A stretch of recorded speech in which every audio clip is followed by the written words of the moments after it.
we are really glad to host the presentation of the book of Councillor Canepari for two main reasons. First, because it perfectly matches with the mission of the center that has always been, since its foundation in 1918, the cultural, political, and economic, the promotion, sorry, of the cultural, political, and economic exchange between Italy and US. And secondly, because starting from this year, we are going to organize the first edition of a Festival on American Culture. And for this first edition, we have precisely chosen the topic of the Italian American culture. So this will be a first meeting, let's say, of the festival, and then we have a second meeting with the presentation of the Italian translation of the book. On this regard, I would also like to particularly thank President Scott Sprenger, not only for the contribution he provides to the library and to the festival, but also for the great opportunity he gave us today to host the meeting of the board of the American University Trustee. Would like to say welcome to all the members of the board, and I hope you will enjoy your meeting at the center. Last but not least, I'm sorry for the trouble caused by the restoration works. You know, this is a very historical building as it dates back to the 16th century, so it needs to be restored. And I hope you will be back next year so that you will enjoy the overall beauty of the building. If someone of you is interested in the building, at the end of the presentation, we can provide a quick tour of our headquarters. So who likes can join the tour. So with no further ado, I leave the floor to President Sprenger. Thank you. Thank you. I'd also like to echo her welcome. Welcome everybody, the Board of Trustees and the general public from Italy to come to this event. I'm honored also to welcome Andrea Canepari, both as our almost honorary doctorate, which will happen on Thursday. He's going to be awarded with an honorary doctorate from the American University of Rome. But also as the editor of this lovely book that I had a chance to read this past couple of weeks, The Italian Legacy in Philadelphia, published in 2021 by Temple University. I'm thrilled to be able to welcome him and to do a book launch for this recent publication. So as the Associate Director said, I think this is an illustration that sort of incarnates the principles of this particular institution of the Centro Studi Americani, which is a promotion of Italo-American relations. So it's perfectly fitting that we're doing this here today.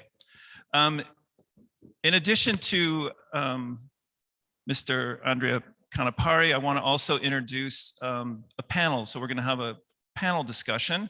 So I have my colleague Lisa Colletta on the far left. She is a professor of English at the American University of Rome, has written several books and articles, including on the Grand Tour and a chapter in this particular book on Philadelphia. Next to her, we have Joseph Torsella, who's an American politician and former diplomat, and whose most recent post was in Pennsylvania as the treasurer from 2017 to 2021. He also served as the US representative to the United Nations for Management Reform, illustrious career. We also have Chris William Sanchirico, I hope I pronounced that right, who is the Samuel A. Blank Professor of Law, Business, and Public Policy, and is at the Center for Tax Law and Policy at the University of Pennsylvania. So welcome, we've never met, nice to meet you.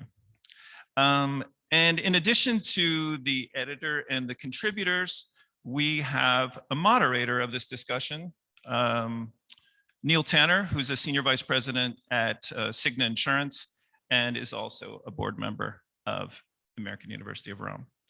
So the format today will be that Mr. Canepari will give a brief presentation of the book, And then we'll turn it over to Neil to ask questions from the contributors to the book. And then shortly thereafter, we'll open it up to Q&A if you all have questions about the Italian impact on Philadelphia. So with that, I'll turn it over to Mr. Canepari.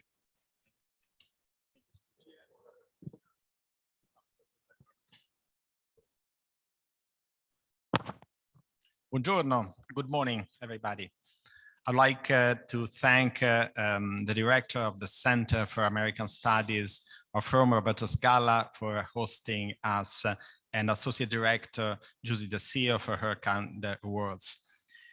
It's really a pleasure to greet all the audience present, both in this wonderful hall and the early birds who are connecting virtually from the United States.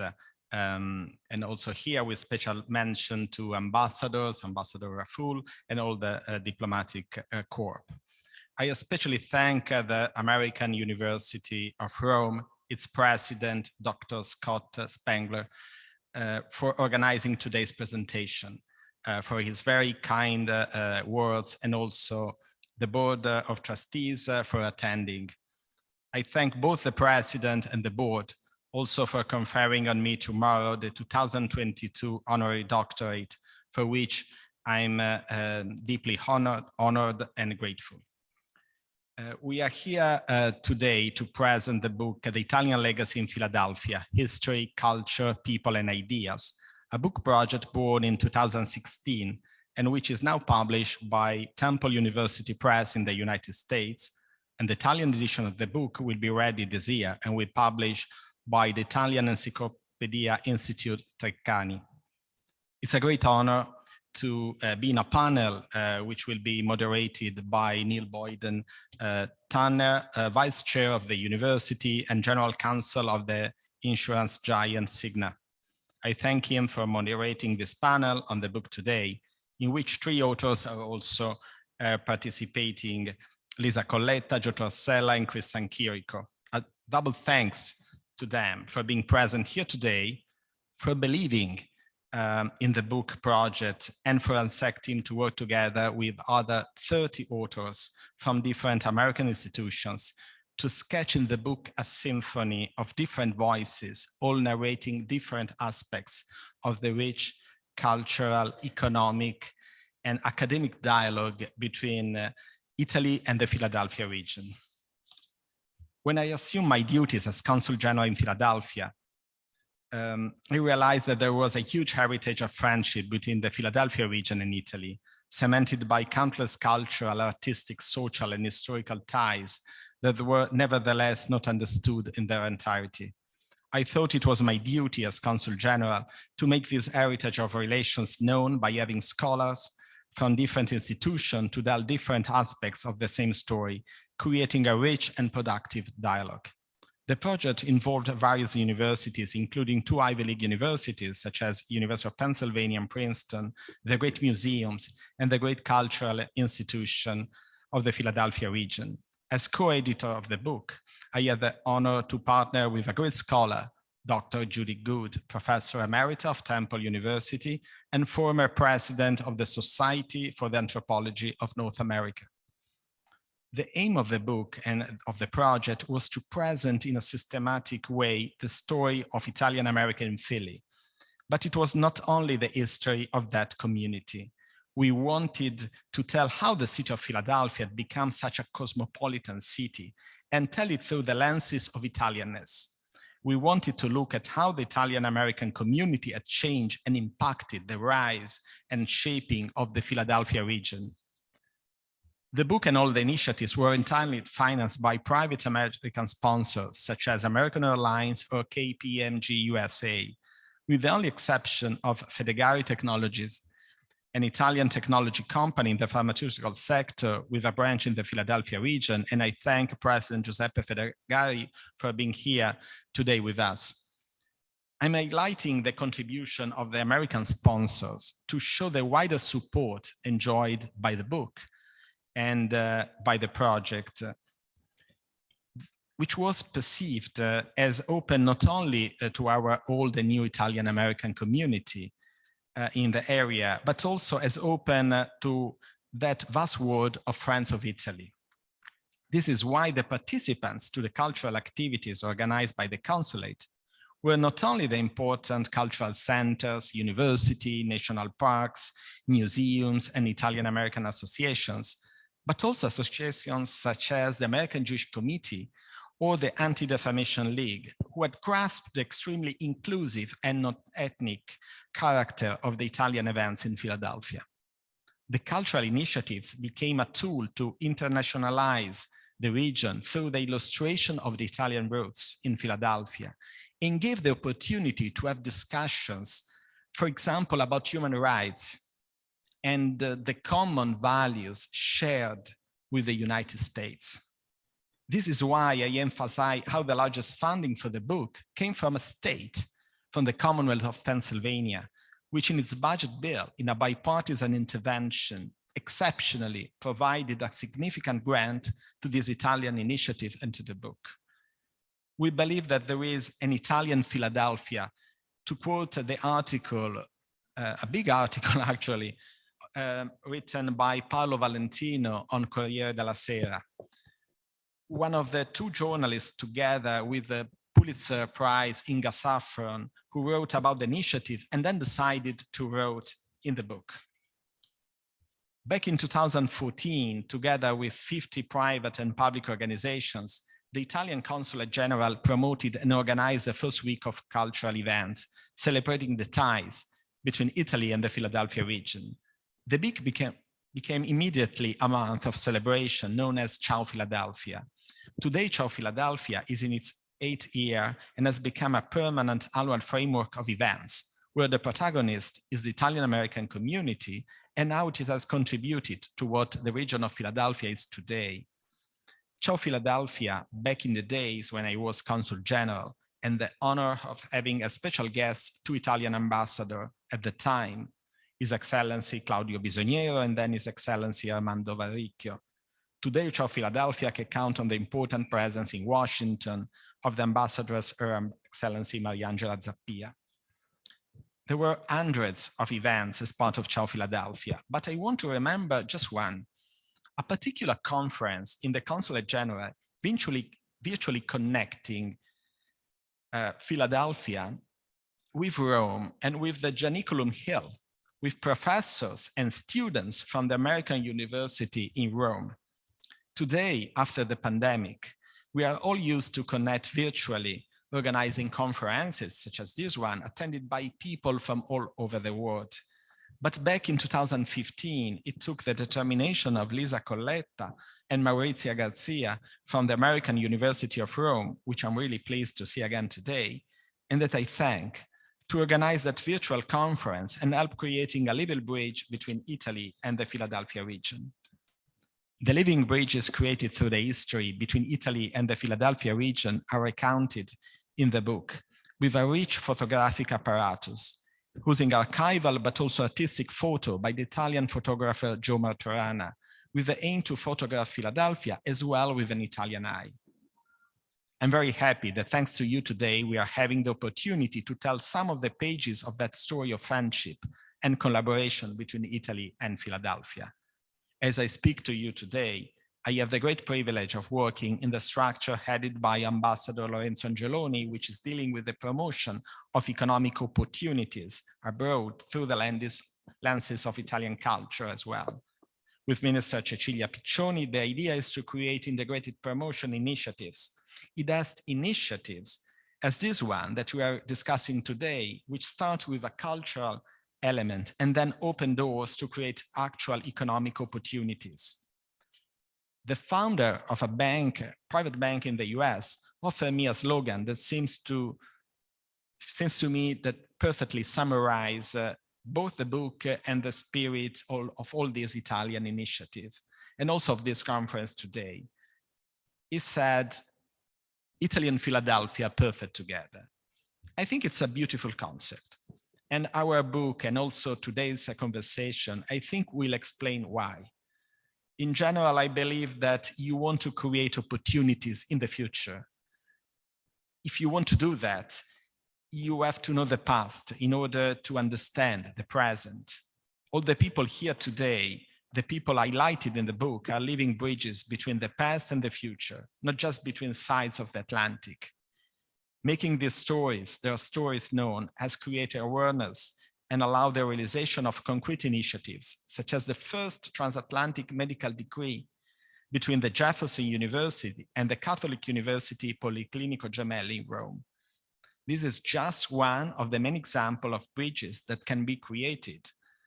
We celebrate the past to understand the present and create a future of new initiative.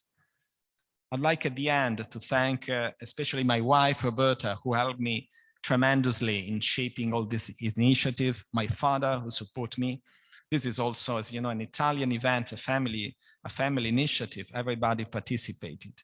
But I really would like to thank everybody, the American University of Rome, the Center for American Studies, all the panelists, the public here, to start this conversation about creating living bridges. Thank you very much.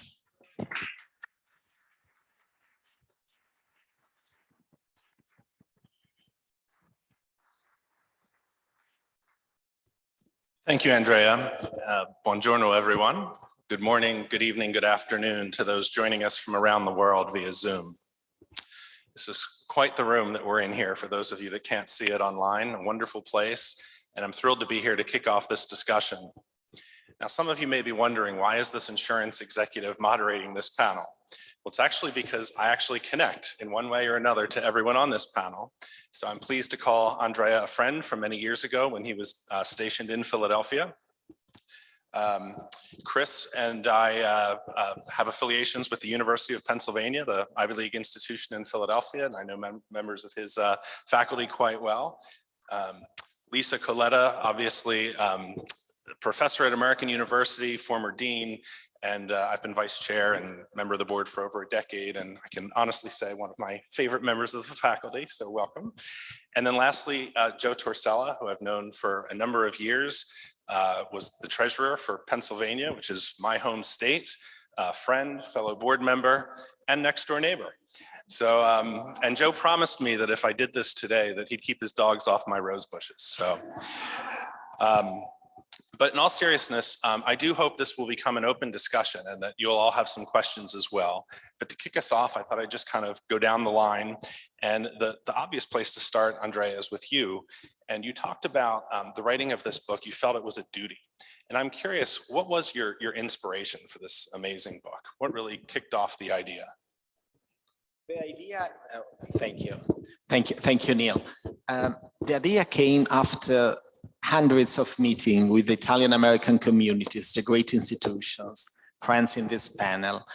I thought a huge heritage between the two countries, a potential of new opportunities. And I was a little bit not upset, but truly suffering that we were not creating all the initiatives that this great deal of friendship could develop. I felt a moral duty to my country, but also to the great region of Pennsylvania to do more and to let people understand all this potentiality. Because we really can do more. If we understand what happened, we can understand what are the days we are living, and we can jointly understand which new opportunity can arise for everybody. So that's what motivated me.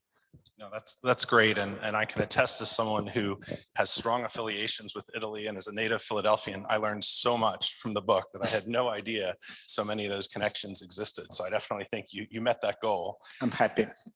So maybe we'll start with where the book begins, with the foreword, which was written by Joe Torsella.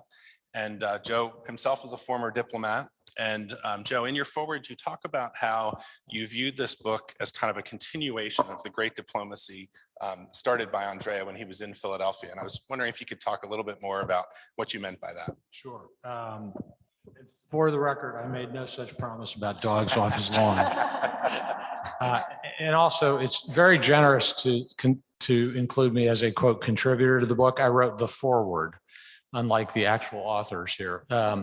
For those of you who may share with me the status of grandparenthood, writing a foreword is kind of like that. You do none of the work, but you get to take a little of the credit. But I do think Andrea's brand of diplomacy was superb, and you can, I think, get a sense of it just from him a little today. Creative, inventive, outside the box, and thinking broadly about relationships, not narrowly about transactions. And in my judgment, and there are more credible judgments about diplomacy in our audience today, my experience was at the UN, which is different than a, quote, bilateral place. The UN was famously described by Madeleine Albright. She said, to understand the UN, you have to think of it as a company with nearly 120 members of the board of directors, each of whom speaks a different language, has a different set of values and priorities, and has a brother-in-law who needs a job.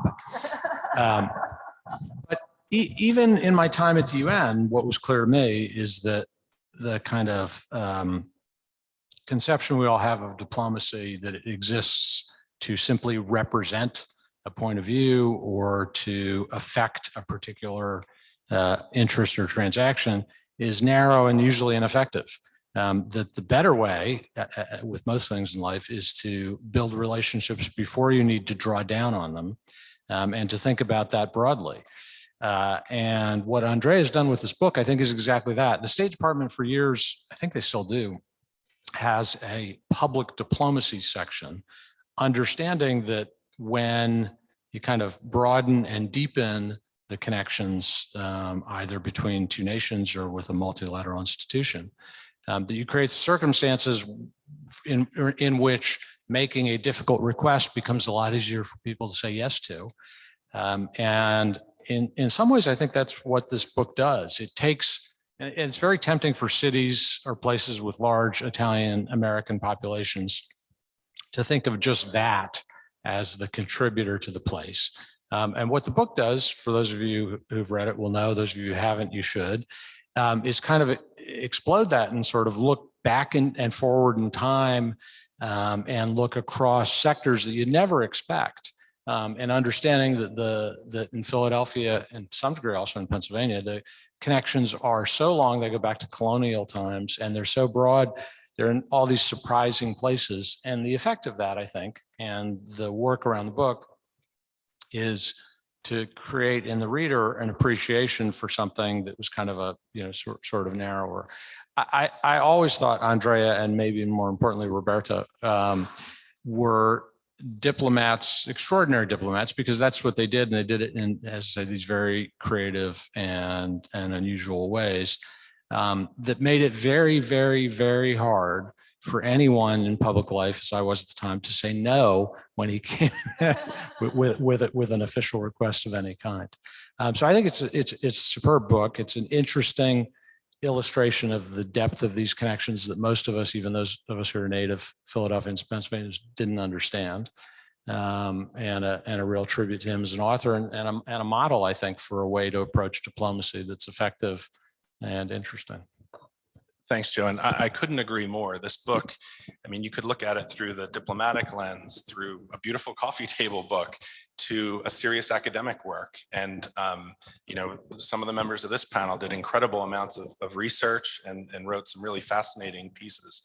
And Lisa, maybe I'll start with you, because you covered a chapter on Philadelphia and the Grand Tour. And maybe you could just explain to everyone who may not know what the Grand Tour was, a little bit about that, but then more particularly, why Philadelphia Society's approach to the Grand Tour was so different from that of Boston or New York.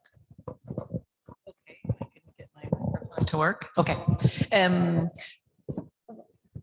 As you said, I'm a little bit of an outlier in this book because I wasn't looking particularly about the contributions of Italian Americans in Philadelphia, but the tradition of the Grand Tour, which bridged a lot of, I would say, cultural experiences. Philadelphia was always an important city in the US, and it was involved in nation building, creating a national identity. And with its Puritan roots, it has a very different kind of approach to grand touring than Boston or New York, which didn't have that Puritan bedrock. And so the Puritan influence of the city was interesting because once people got wealthy, and we are talking about people who originally made their wealth in business, usually merchants, oil, building, and then by the second generation, they were lawyers and doctors, and they needed to be cultured.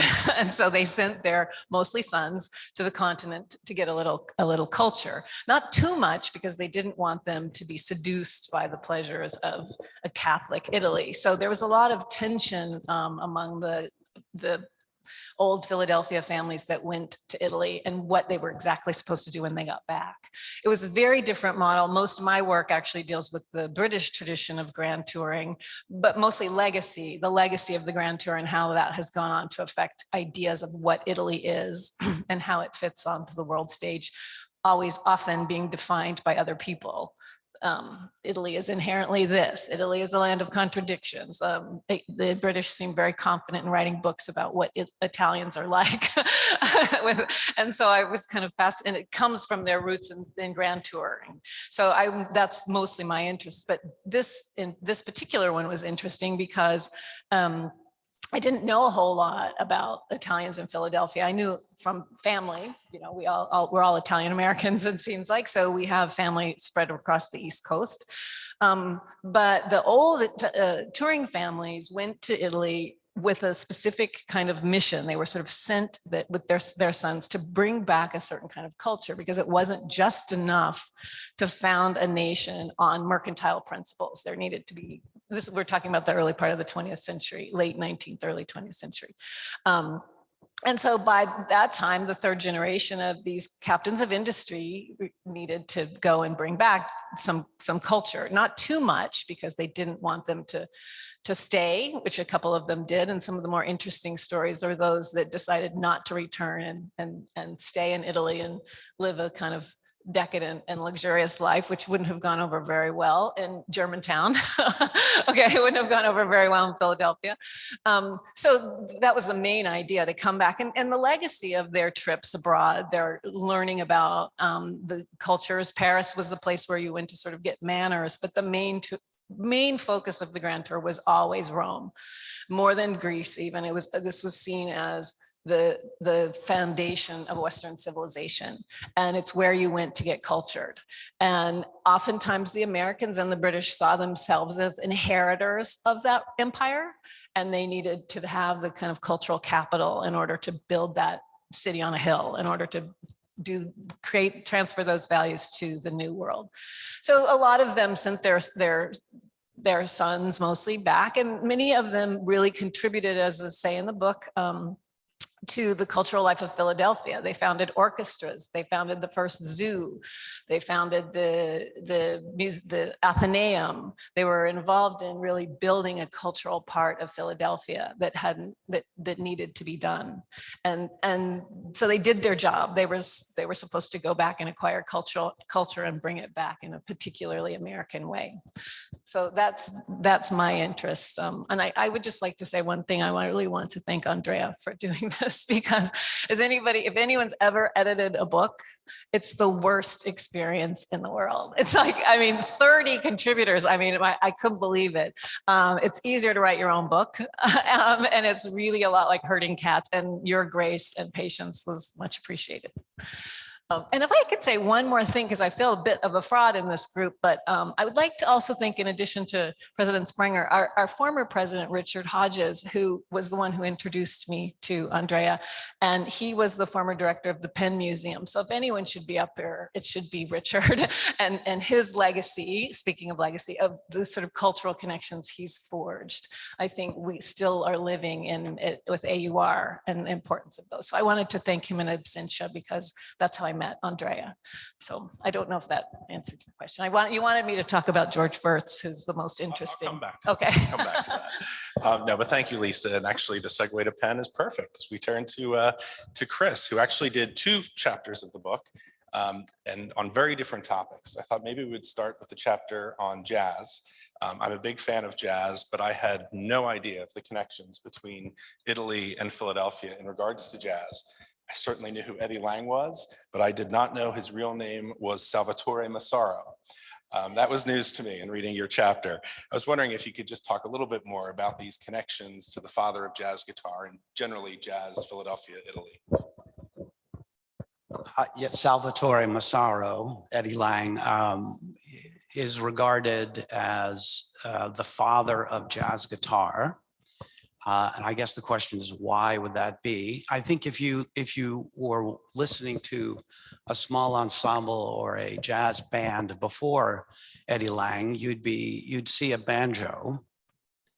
And after Eddie Lang, you'd see a guitar, and you'd also see the guitar featured as one of the featured instruments, perhaps playing a solo. And Eddie Lang he gets the credit for that change. And I think when people say that he is the father of jazz guitar, that's what they are referring to. If you listen to Eddie Lang, you'll hear something very similar to Django Reinhardt. You may know more about Django Reinhardt based on recent movies and things. And that was the sound that Eddie Lang had. And Django Reinhardt was very influenced by Eddie Lang's sound. Eddie Lang is from South Philadelphia. I grew up in South Philadelphia. And there was a gentleman in South Philadelphia named Carmen Azzaro, who used to sing Italian songs to his wife, and I guess a continued wooing of her, and decided that he needed to up his game and learn how to play the guitar also. So he went down the street and took lessons from Eddie Lang. And Carmen Azzaro never became a great jazz guitarist. I guess safe to say he did remain married for a long time. But his son, Pat Azzaro, changed his name to Pat Martino. And I would say unfortunately, up until November of 2021, was probably the greatest living jazz guitarist. And since again, the playing is the thing, what was the difference between Eddie Lang's playing and Pat Martino's playing? Pat Martino, the sound of the jazz guitar played by Pat Martino is more what we think of today as the sound of the jazz guitar. It's a deeper sound, less of a stringy sound. The chords are less chomping rhythmic chords like Django Reinhardt. And the single melodic line is emphasized. And when chords are played, they would be syncopated and so on. And so Pat Martino was absolutely spectacular. When he was playing in South Philadelphia, there was a young man who went to see him play and thought he was the greatest thing since sliced bread with his, this is in the 1970s, with his sunglasses and his attitude and his incredible virtuosity. And that was Jimmy Bruno, who is a fantastic jazz guitarist, also from South Philadelphia, from the same neighborhood. And it actually goes on and on. People who are not necessarily playing guitar, a fellow named Joe Venuti, who is a precursor to Stefan Grappelli. You may be more familiar with the jazz violin playing of Stefan Grappelli, shared a music stand with Eddie Lang back in the 10s. And they went to a pawn shop and they bought a guitar and a violin, and they flipped a coin, and Eddie Lang got the guitar and Joe Venuti got the violin. And they played together for many years, made recordings with each other. There's also the DiFrancesco family, and Joey DiFrancesco in particular is a fantastic jazz organist. Tony Maselli, a fantastic vibraphonist, and the list goes on. So I think if you ask these musicians what it is they do, they wouldn't say that they were Italian-American jazz musicians. They would say that they were musicians, and they would be happy to play with anyone who could keep up with them, or even better, lead the way. But it's actually quite interesting to note how much, of course, the story of jazz in the United States is fundamentally or centrally, most centrally, an African-American story. But it is interesting to note how involved Italian Americans also were, how much they contributed also, and how much of the Italian American contribution to jazz comes from a relatively small neighborhood, South Philadelphia. So that was a delight to learn about. Thank you. Thank you, Chris. I was incredibly impressed by that chapter because it's unusual as a local to learn so much about your own home from that. So thank you for that. So Andrea, it's clear you pulled together some amazing contributors for this book, covering everything from politics to the arts, music, the private clubs of Philadelphia, really the whole gamut. And I'm wondering how you assembled this incredible collection of individuals. That was really the fun part. I mean, being a diplomat, you have the privilege to being able to meet everybody, to know everybody. It's a title that opens doors. And it's also a duty because you are compelled to do that efficiently. But it's really a pleasure to meet all the people and listening stories. And after a lot of people, for example, were telling me stories that they felt their moral duty to tell those stories to me, because if they were telling the story would have been saved. For instance, one of the story was then written in Chris' chapter about UPenn. I don't want to spoil the surprise, but in an Ivy League institution, I understood from some of the people that witnessed how an Italian doorman, a poor immigrants that came without any resources to the US, was able to make his living in Philadelphia, being had the possibility to have a little capital, invest wisely. And then he was able to found, after his death, the Italian Cultural Center, the first chair of Italian studies at an Ivy League university in the Philadelphia region. And the people and it was not easy. I love UPenn, it's my alma mater as well, but at the beginning they tended, from what I understood, to love the money of the endowment and less the idea to establish the chair. So the Italian community had to fight. And we have here another friend of mine and former Consul General of Italy, Anna della Croce, that maybe knows the story for being a part of the team that supported the establishment of that chair. So these people, if you think of poor immigrants who had the idea to found a chair of Italian studies inside an institution that was not always friendly with the mass of the Italian-American migration. So he had this idea. And the other people, there was a reaction, let's have this chair to be established. So these people, after decades, they came to my office and they gave me a manuscript. You have to read it. And I did not do it immediately because I was extremely busy. But after years, actually, I grasped what happened. So I shared the story with Chris and asked him, please insert it in the book. That's just an example. But there were so many fascinating people from South Philadelphia, but from the great cultural institutions, and everybody was adding a piece. So that was really, really important to me, to create these frescoes and let these stories to become permanent, to be saved from time, because otherwise it's gone. I mean, so it's important to put it together, even architecturally. There was on the back of Market Street, I think that there is the kind of a copy of the Bridge of Sighs from Venice, and I've never been there. Nobody had any clue about that Italian inspiration, but Inga Saffron wrote an article about it and wrote it, and we put the photograph in the book. So there are so many elements, and also the mass migration. I'm happy that there is here another expert of Italian migration, Eugenio Marino. We are working to create other initiatives to let these people, these stories to be known. And he knows how sometimes Italian high culture and mass migration are looked, even by Italian Americans, as some different words that do not have anything together. Well, actually, on the contrary, they are the same. They have the same values. they have the same love of working seriously to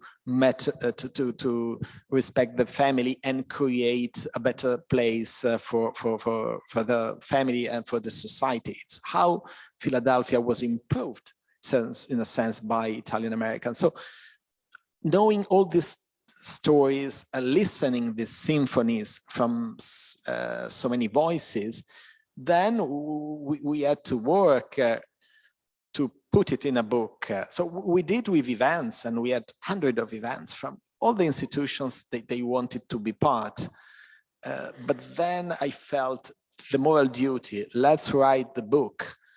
And I work with Dr. Judith Good, and she made a tremendous effort also to create a symphony with all the US academic standard. And I wanted the story to be published by an American university press in order, because I believe that this story it's a serious story and should be wrote and published by an American press, university press, in order to let everybody grasp the importance and the seriousness of the story. And all the great names we are in the book, I mean, are part of the story, and to create new stories. I'm glad you commented on the Italian-American experience in the book, because I think that's another really important lens. Some of the rags to riches stories, some of the stories of wonderful contributions, whether in the arts or the donation that you referenced, stories that frankly haven't been told enough. And I want to turn back to Joe, because you are an Italian-American from Pennsylvania.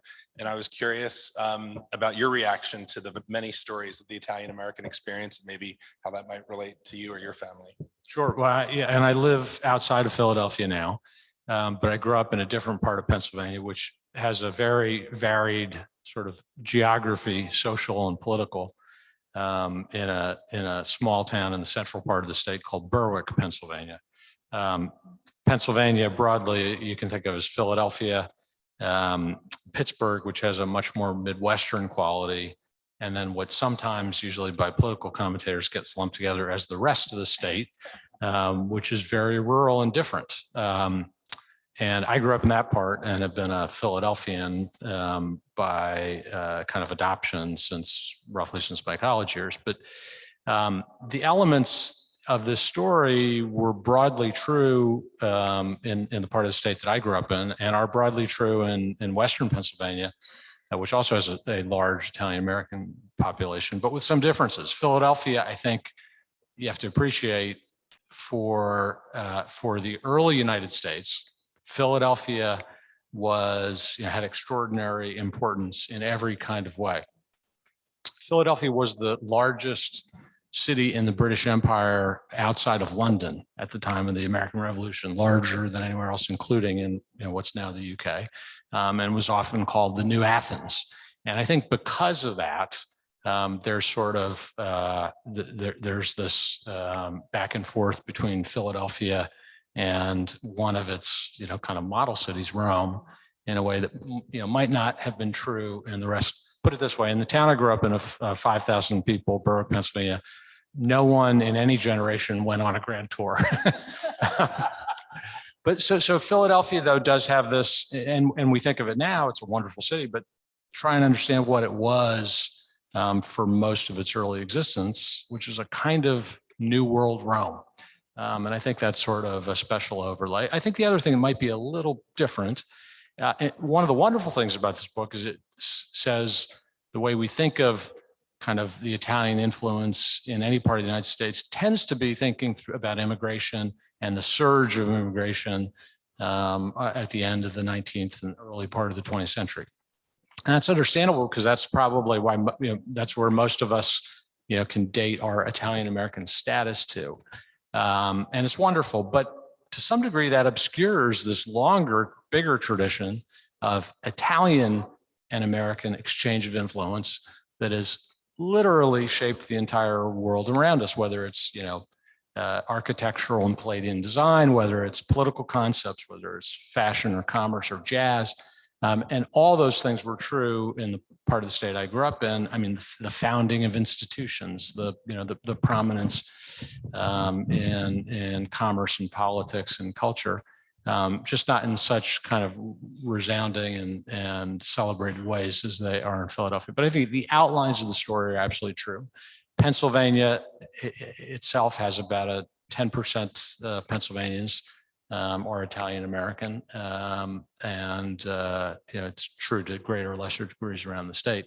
But I think there's a more universal story here that I think has implications way beyond Philadelphia and Pennsylvania. Great, thanks, Joe. And moving to the other side of the Atlantic, back to Italy, I'd be remiss if I didn't point out the American University of Rome is on the Janiculum, a beautiful location. If you have not been, please come visit us. But I was really surprised, Lisa, to read in your section a connection between Old Philadelphia Society and the Janiculum. And I was wondering if you could quickly comment on that. Okay, sure. Actually, in this very building that we're in, because this is where the Wurtzes lived, in the Palazzo Mattei, and with great extravagance, as you can imagine. And George Wurtz was a part of the American delegation to. He was a young man who was perfect for the Grand Tour. He was not particularly intellectual. But he had great manners and great taste, and had an interest in the larger world. So he was early on. He followed a diplomatic career, and he was in Rome for a while. Then he was in St. Petersburg. He came from an extremely wealthy family, and when his first wife died, he married an even wealthier woman, Henrietta Pottstower, who was also from just outside of Philadelphia. And here they created, in this palazzo, a salon that stupefied everyone in that era of unbelievable wealth. Their collection was outrageous, much of which, after George died, Henrietta went and she donated to Mussolini, as well as the Villa Sciarra, because when they left this, they didn't own this palazzo. They bought the Villa Sciarra, which is just across the street from AUR, from the American University of Rome, on the Janiculum. And at her death in 1933, she also donated that to Mussolini, who she was quite fond of, under the condition that it was made available to the Italian people. So the collection, the Wurtz collection, is in Piazza Venezia, that permanent collection, and it's very large collection of very eclectic art that is not easily seen in Italy. There's lots of things from Russia and the Far East from their travels. So that's quite interesting as well. But so the main connection between the Philadelphia culture and the Janiculum and this building itself revolves around the Wurtz and their interesting legacy. And I thought what Joe was saying was interesting too, because you'd be pretty hard pressed to find an Italian American who went on a grand tour. And in fact, mass touring wasn't something that happened until much later. It was always something reserved for the upper classes. And for that reason, it's hard to track Americans on the grand tour, because unlike the British, who sent up until the late 19th century, it was still pretty much restricted to the aristocracy, or at least the very upper classes. And so there's a lot more archival evidence there, their letters, their family papers, their histories. But American families who traveled, you have to go to boat manifests and find, it's very difficult archival work. There hasn't been a big collection of it. But in my chapter, the real difference is that it's focused on that upper class of Philadelphians who went to Italy and really tried to forge cultural connections. But that happened even, as you mentioned earlier, with the Kuhn family, who Charles Kuhn was married to Catherine Adams, the granddaughter and daughter and great granddaughter and daughter of US presidents, and who they lived in Florence, but their interest was during the Risorgimento. They were very engaged in pamphleteering and fighting for the Italian state, and they saw it as a cause célèbre, and they really built a lot of sympathy back in the States for the Risorgimento and the battle for creating a unified Italy. So the connections culturally and politically do predate the thing that most of us think about, which is mass immigration around the turn of the century. So they run much before that. Thanks, Lisa. Mhm. So I'd like to conclude with Chris, but then open it up to the audience for questions. And Chris, I'm going to ask you a very open-ended one because you have many Penn alums on this panel. And there were so many interesting things in that chapter on Penn. Again, full of surprises, things I never knew, especially the story you told, I think is a great story. What surprised you the most in pulling that together? Well, I think I was most interested in the in how the history of the University of Pennsylvania, which has been a piece of Philadelphia and American history for 275 years or so, which, by the way, on the other side of the ocean seems like a large number. Sitting in this room, it's hard to imagine that that's a large number. But how the University of Pennsylvania's history reflected, as a small piece of Philadelphia and the United States, reflected the history of the United States, especially in terms of the interaction with Italy and Italian Americans. And one particular period that I think is particularly interesting is the end of the 19th century coming into the 20th century, where you have two things happening at the same time. You have some very public spirited people in Philadelphia society, William Pepper, Sarah York Stevenson, and others who are very interested in Italy and are founding the Penn Museum at the time and are engaged very proactively in obtaining artifacts. In particular, in this case, it was Etruscan artifacts from tombs just north of Rome, and what they had to do and how they had to keep at it to get that stuff to the Penn Museum and have it come to them in a form in which they could tell where the artifact was discovered, which tomb it had been discovered in, where it was in the tomb when it was discovered. And it was an amazing endeavor and quite a successful endeavor. But as they were trying to bring, very proactively trying to bring pieces of the Italian past to the United States, at the same time, the Italian present was flowing all by itself into the United States. In 1870, when they're getting started with their ideas of the Penn Museum and so on, there are 300 Italians in Philadelphia. By 1910, there are 77,000 Italians in Philadelphia, a 250-fold increase during that period at a time when the population of the city is doubling. So that was a very big change for Philadelphia. And what's I think interesting is that it's important to keep in mind, and this has been mentioned, from where these Italians came. There's a fantastic book that we don't know as well, but Italians know very well, I am told, which is called Christ Stopped at Eboli by Carlo Levi. And Carlo Levi describes what he was a critic of Mussolini, and he was internally exiled to the south of Italy for a few years during that era. And he describes the living conditions of the people. And he talks about how they lived in single rooms.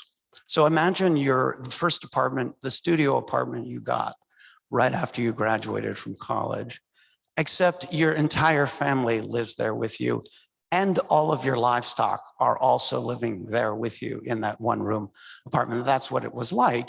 And Carlo Levi says, but on the wall, right next to the picture of the Madonna, was a picture of Franklin Delano Roosevelt, and maybe a US dollar pinned between them. Because there was this, we don't really understand it as bidirectional, but there was a bidirectional flow between Italy and the United States at that time, Southern Italy and the United States. And Levi says that the Italians of the South saw New York as their capital as much as Rome or even Naples. So they came to the United States in droves. And I think it's fair to say that the generation that arrived as adults had very little to do with the University of Pennsylvania. Perhaps they were employees, but we can ask the question, what about their children who would have been born sometime around 1905? So if you go into the yearbook of the University of Pennsylvania for the 20s, you page through, you see something, you see a page with a photograph of about 20 or 30 young men, and then underneath about 50 or 60 names that are unmistakably Italian. And that was the Italian Club. And these people belong to the Italian Club. And if you cross-check with the graduation announcements and with other Italian American names, it seems as if a fair conclusion is that every Italian American at Penn at the time was in this club. A question that is why was that so? I think there are several reasons. One reason is, I think we have to remember that at the time that these photographs were snapped, Congress was passing immigration restrictions that were on the surface generally applicable, but just below the surface were clearly against immigration from Southern Europe. And I suppose, you know, there's nothing like joint opposition to create coherence. And perhaps then all of the Italian Americans grouped together in this club. And another reason, I think, the second reason I think that the club was so popular and so almost unanimous was that we believe it was created by a very charismatic professor at Penn named Domenico Vittorini, who was at Penn for 40 years, from roughly 1920 to 1960, taught Italian and did research on Pirandello and also on Dante, and was regarded as the major Italian American presence on campus during that time. He is now celebrated. There are scholarships in his name, prizes in his name. And when Penn went back to solicit some of the more successful members from that photograph, they would, in part of their pitch was to remind the students of this fellow Domenico Vittorini, and some of them gave very generously, maybe as a result of that memory. Thank you, Chris. And now, as promised, we'd like to open it up to the audience if we have any audience questions. Sure, Liz. All right.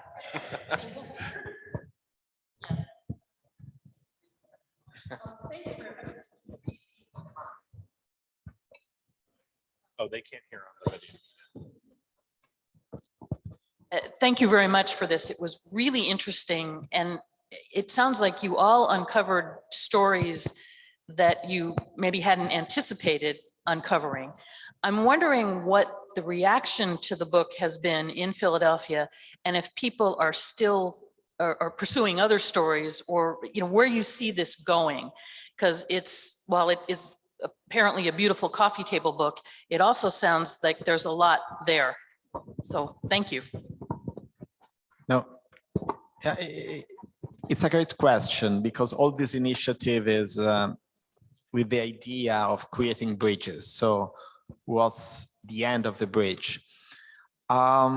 Actually, it's a never-ending story, hopefully. I'm very happy. I don't know if I'm spoiling anything, but there are a group of great people, different generations, working now to create a website called Ciao Philadelphia, which was the same name of this cultural initiative.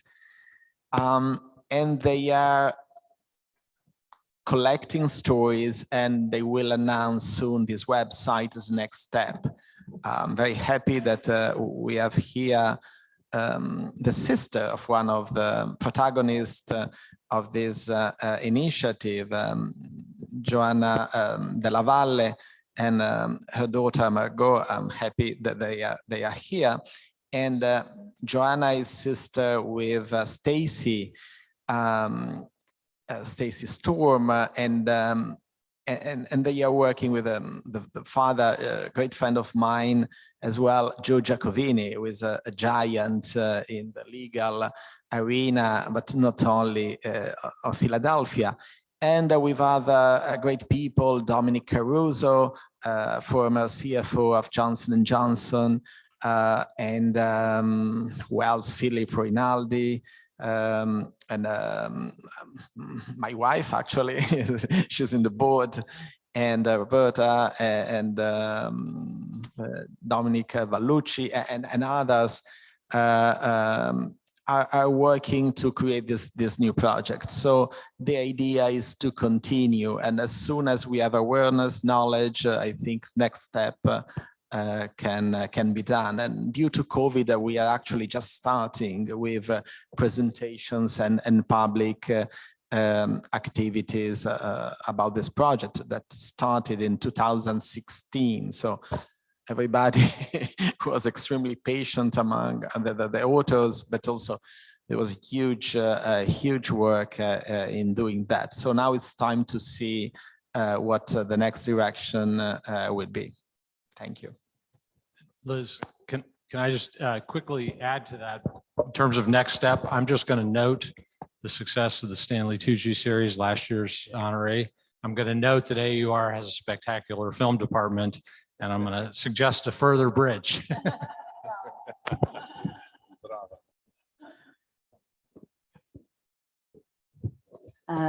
Thank you again. I echo the thanks. I have a suggestion and a quick question. Bart Giamatti, former president of Yale, who got a little distracted by baseball, once tried to organize a bunch of college presidents because he wanted to study the number of Italian-American presidents, and there are a great number of them, to assess the impact of Italian-Americans on higher education. So a suggestion. But the question I have, and it also goes to you, Joe, who were in central Pennsylvania, but what were the demographics in terms of the jobs of what the Italians were doing when they came to Philadelphia? I know mostly people who whose forebears, like my grandfather, came here and worked in the mines. So many of them worked in mines, even though I believe my Italian family were highly literate and actually had semi-professional jobs here in Italy. But were you able to study that in the book of what people did in Philadelphia when they came, other than the delightful story of being musicians and other things? Well, it depends also.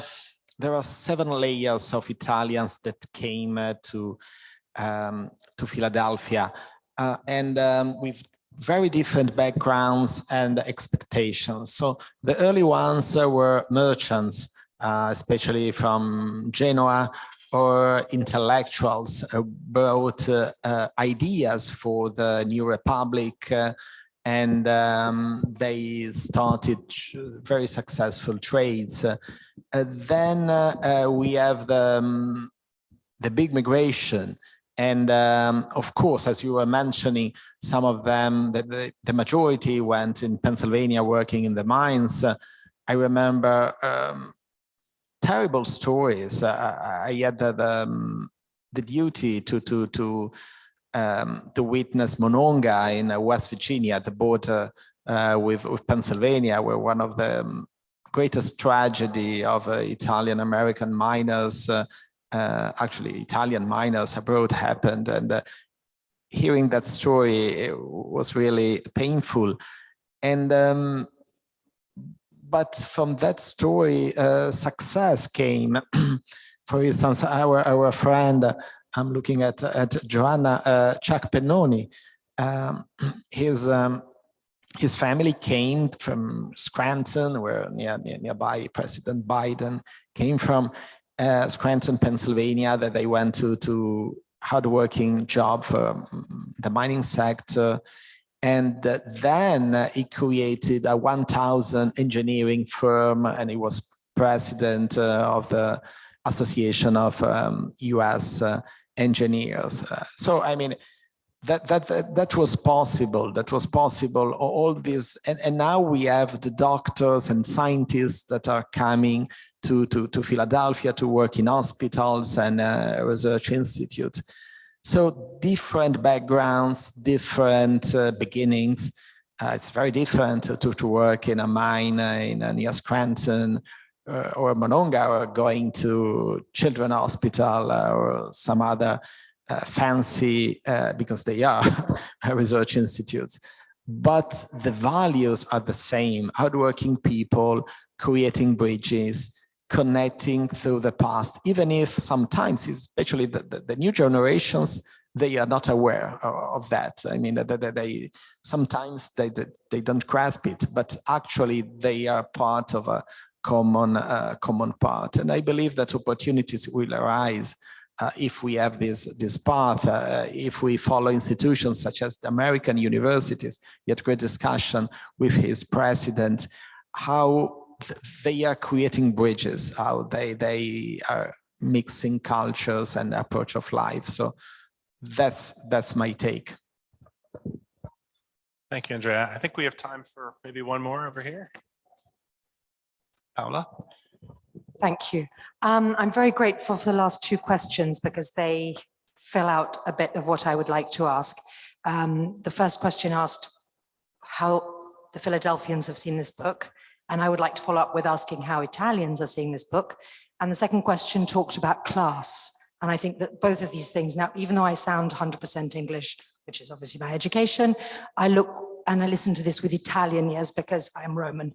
So I want to ask, you talk about Philadelphia as distinct from DC and New York, yet Philadelphia has more in common with DC and New York than Genova has with Napoli, than Napoli has with, etc. So where the people are coming from, and what I've noticed in the discourse is that you've got an upper class helping unity of Italy, which is a northern idea, and which idea arguably pushed out the South and impoverished them and forced them into America. So I imagine actually that all the great cultural things that have been done in Philadelphia are done exclusively by Southern Italians from the Magna Grecia.